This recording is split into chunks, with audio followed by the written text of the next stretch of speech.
სვების კოსმოსური ტელესკოპის მონაცემების მეშვეობით შეისწავლეს გალაქტიკა, რომელიც დიდი აფეთქებიდან 350 მილიონ წელში უკვე არსებობდა. მათ იქ მოულოდნელი მეტალურობა გამოავლინეს, რაც იმას ნიშნავს, რომ ამ სისტემაში წყალბაცა და ჰელიუმზე მძიმე ელემენტების უჩვეულო სიმრავლეა.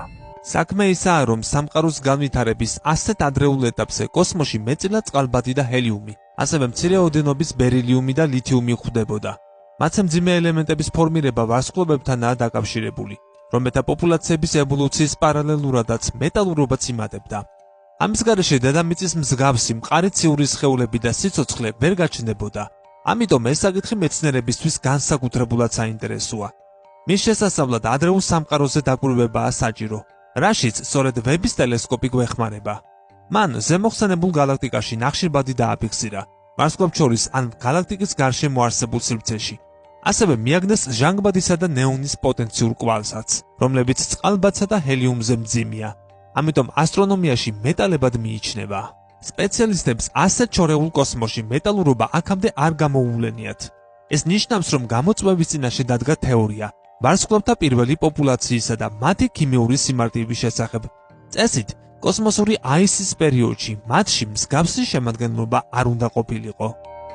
მძიმე ელემენტების არსებობა შესაძლოა ამ გალაქტიკის ზემასიური შავი ხვრელით აიხსნას, რომელიც მატერიით აქტიურად იკვებება, რა დროსაც მეტალები წარმოიქმნება.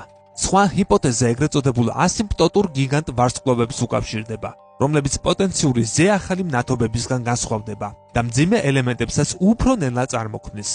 ამის მიუხედავად ასეთ ობიექტად ჩამოყალიბებას დიდი დრო სჭირდება, 350 მილიონ წელზე მეტი. საბოლოოდ ავტორები ამბობენ, რომ არაა გამორიცხული გალაქტიკაში დაფიქსირებული ნახშირბადი ვარსკვლავთა პირველი პოპულაციის ზეახალი მნათობებიდან მომდინარეობდეს. ისიც უნდა ვთქვა, რომ ვებმა ეს ინფორმაცია 65 საათიანი დაკვირვებების შედეგად მოიპოვა. იმედოვნებენ, რომ მომავალში ღირებულ მონაცემებს უფრო მცირე დროში შეაგროვებენ და აღნიშნული საკითხის შესახებ მეტს გაიგებენ.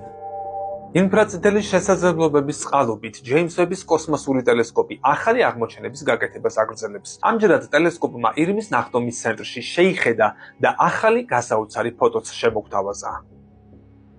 ჩვენი გალაქტიკის ერთ-ერთი ყველაზე დიდი საიდუმლო ვარსკვლავთ წარმომქმნელი რეგიონი საგიტარიუს C-ა. ამ რეგიონს გალაქტიკის გულსაცეძახიან და ის ზემასიური შავი ხვრელიდან დაახლოებით 300 სინათლის წლის მანძილზეა.